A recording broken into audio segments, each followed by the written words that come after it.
मित्रों, इंद्रजाल को अक्सर लोग तांत्रिक विद्या, वशीकरण और जादू टोने से जोड़ते हैं। इंद्रजाल एक तरह से हमारे आंखों का भ्रम ही है, जिसे हमारा दिमाग पकड़ नहीं पाता है और फिर हम इसके असर में आ जाते हैं।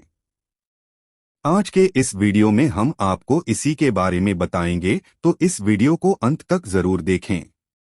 मित्रों, इंद्रजाल एक प्राचीन विद्या है जो कि भारत से ही शुरू हुई और अब पश्चिमी देशों में भी लोकप्रिय हो गई है। इंद्रजाल को जादू विद्या कहना गलत नहीं होगा, हालांकि इस विद्या का गलत इस्तेमाल भी बहुत हुआ है और आज तक भी होता आ रहा है, जहां विद्या बहुत ही भांति युक्त में दिया है। इसके अंतर्गत मंत्र, तंत्र, मोहन, उच्चाटन, वशीकरण, नाना प्रकार के कौतुक, प्रकाश एवं रंग आदि के प्रयोजनीय वस्तुओं के आश्चर्यजनक खेल, तमाशे आदि कई चीजें आती हैं।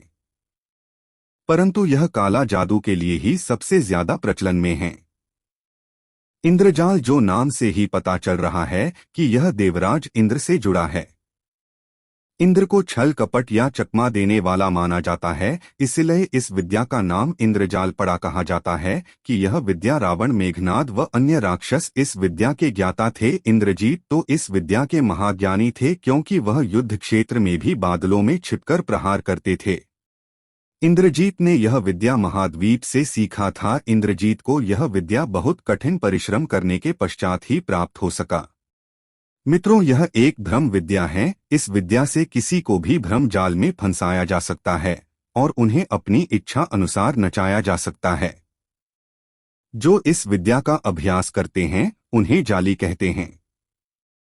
आजकल इसे जादू का खेल कहते हैं। आप सभी ने तो सर्कस में करतब दिखाने वाले, सड़क पर जादू के तमाशे दिखाने वाले आदि व्यक्ति को जरूर देखे होंगे, या फिर आप ऐसे जादूगर को जरूर देखे होंगे जो गर्म लोहे को अपने मुंह में रख लेते हैं, गर्म जंजीर से अपने शरीर पर मारते हैं, जीवित मनुष्य को दो टुकड़े में बांट देते हैं। ऐसे बहुत सारे अद्भुत दृश्य को दिखाते हैं जो वास्तव में किसी चमत्कार से कम नहीं लगता है। ये सभी इन्हीं विद्याओं का प्रयोग करते हैं। यह विद्या ऐसा है जिसे देखने वाले व्यक्ति भ्रम में आ जाता है। उस व्यक्ति को वही दिखाई देता है जो इंद्रजाल चाहते हैं। कुछ लोग इसका संबंध पौराणिक काल के युद्ध नीति से जोड़ते हैं।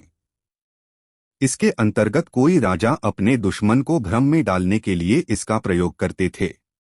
कॉमनवेल्थ जो चाणक्य का चेला था, उसने कहा कि पूरी सभा में अपनी बात को रख पाना और सभी को अपने तर्क के लिए राजी करना बहुत कठिन है। इसलिए उन्होंने इंद्रजाल को राजनीति में प्रयोग के बारे में सुझाव दिया। उनके सुझाव के अनुसार कुछ ऐसा होना चाहिए जिससे दुश्मन की सेना में डर पैदा हो जाए, यानी कि अचानक आसमान में अंधेरा छा जाना, बहुत सारे ध्वज का उड़ना, मेघ गर्जना, बारिश होना आदि जैसे भय उत्पन्न करने वाला प्रयोग। ऐसा करने से सामने वाले शत्रु के समूह में भय उत्पन्न हो जाता था और उनकी सारी सेनाएं छिन्न भिन्न हो जाते थे। यह सब केवल इंद्र जान से ही हो सकता है।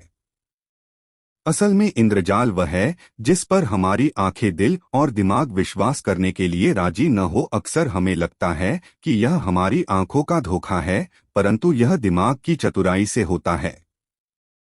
जादूगरों के हाथ हमारी नजरों और दिमाग से कई तेज होते हैं, इसी कारण हम जादू को समझ नहीं पाते। आप यह सुनकर चौंक जाएंगे कि इंद्रजाल नाम की एक जड़ी भी है। यह समुद्री इलाके में पाई जाती है, परंतु यह सारे समुद्री इलाकों में नहीं मिलता है, इसका अलग क्षेत्र है।